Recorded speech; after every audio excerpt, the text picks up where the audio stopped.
Mayong adlaw, ako si Jason Doval ug kini ang Sun.Star Pilipinas.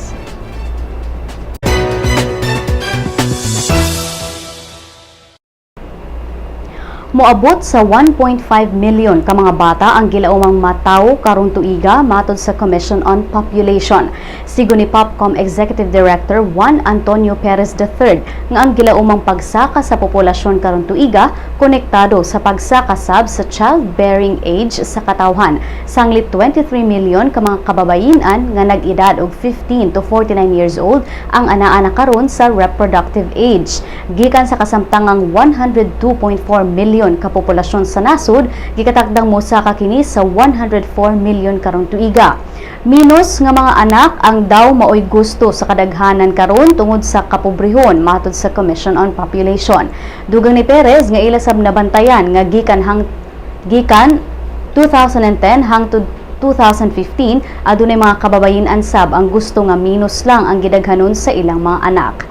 Base sab sa datos sa PopCom nga ang mga kababayen-an gusto lang og duha ngadto sa 3 ka mga anak, samtang ang kalalakin-an gusto og 3 ngadto sa 4 ka mga anak. Ug ang posibleng rason matud ni Perez mao ang kapobrehon. Adunay bag-o og luwas nga ruta alang sa mga gustong mokatkat og makit-an ang Mount Pinatubo Cratered Lake apan giestudyohan pa kini sa kagamhanan sa Porac, Pampanga ning higayuna. Ang bagong ruta adunay 22 kilometros bago makaabot sa Mount Pinatubo. Maagian niini ang barangay Sapang Uwak, Villa Maria ug Inararo. Sa tumoy niini adunay camping site diin makita ang Zambales ug Tarlac. Matod ni Porac Mayor Condralito de la Cruz nga ang bagong ruta mahimong gamiton nga alternatibong dalan alang sa mga hikers ug ecotourism enthusiasts apan iyang gipahimangnuan ang katawhan nga ang Crater Lake sa Mount Pinatubo alang lamang sa mga eksperyensyadong mountaineers. Ang Mount Pinatubo usa ka ilado ug aktibong bulkan sa Luzon. Mibuto kini niadtong 1991. Usa ka lalaki ang nanigbas sa iyang kainom human kini magkabikil kay nahurot ang gitagay nga ilimnon niadtong Sabado sa Dakbayan sa Davao. Base sa inisyal nga investigasyon ni Police Officer 3 Ruben Corsino nga nagtagay og ilimnong makahubog sila si Jeffrey, ang biktima, ug ang suspect nga si Ernesto didto sud sa videoke bar sa ilang lugar. Pipila ka oras human mahurot ang giinom, giingong nagkabikil ang duha kay nakuwangan sa ilimnon dayon miuli ang suspect sa ilang balay. Ug taod-taod didto na gisugat sa suspect ang biktima og hait nga lagaraw. Naseran sa kapulisan nga naglalis ang duha tungod kay nagtinukluray sila kung kinsay sunod mo palit og ilimnon. Ang biktima kidala sa Southern Philippines Medical Center ug padayong giobserbahan samtang ang suspect gibalhog sa prisuhan. Hingusgan sa Land Transportation Franchising and Regulatory Board o LTFRB, sugod karong Enero 29 ang pagpatuman sa mando nga kinahanglang magbutang ang mga operators sa public utility vehicles og notice bahin sa 20% nga diskwento alang sa senior citizens, persons with disabilities ug mga tinun-an. Matod sa LTFRB nga ilang pamultahon og 1,000 pesos ang mga operators sa PUVs nga mapakyas og butang sa maong pahibaw uban sa hotline ug cellphone number sa ahensya sa mga PUV. Ang kamanduan subay sa Memorandum Circular 2015-025 nga giluwatan sa LTFRB ni adtong Oktubre 29 tuig 2015 nga moepekto human sa 90 ka adlaw sa mga regional office samtang 30 ka adlaw sa kauluhan. Tumong sa maong memorandum circular nga malikayan o maminusan ang abusadong mga driver sa mga PUVs. O gani ang mga balita gikan sa ubang bahin sa nasod.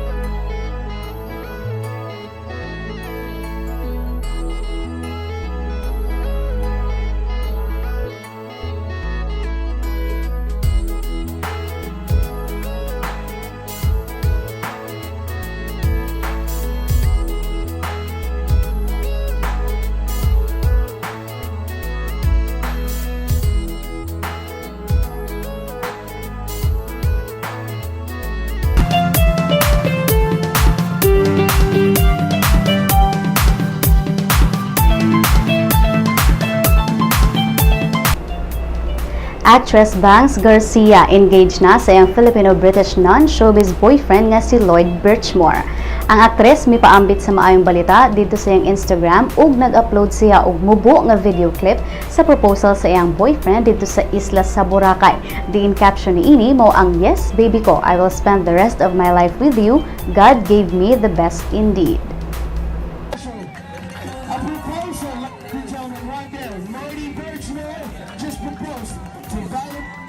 Garcia, ladies and gentlemen, very special night. Using very heartbeat. Nagpost sab si Bangs og hulagway nila og giubanan og balak nga Sweet Horizon. Si Bangs ug Lloyd nagkaila niadtong January 2015 ug opisyal nga nahimong mag-uyab human sa duha ka buwan. Alang sa uban pang showbiz chika, bisitaha ang celebrity.sunstar.com.ph ug i-follow pod na sa Twitter @Sun.Star Showbiz. Ug gani ang balor sa dolyar gikan sa Bangko Sentral ng Pilipinas.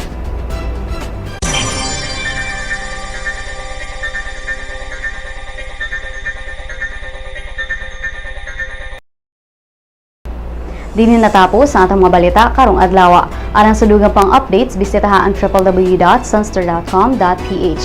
I-follow sab ang mga updates sa Twitter, Sun.Star Online ug sa Facebook, Sun.Star Philippine News. Ako si Jason Doval ug kini ang Sun.Star Pilipinas.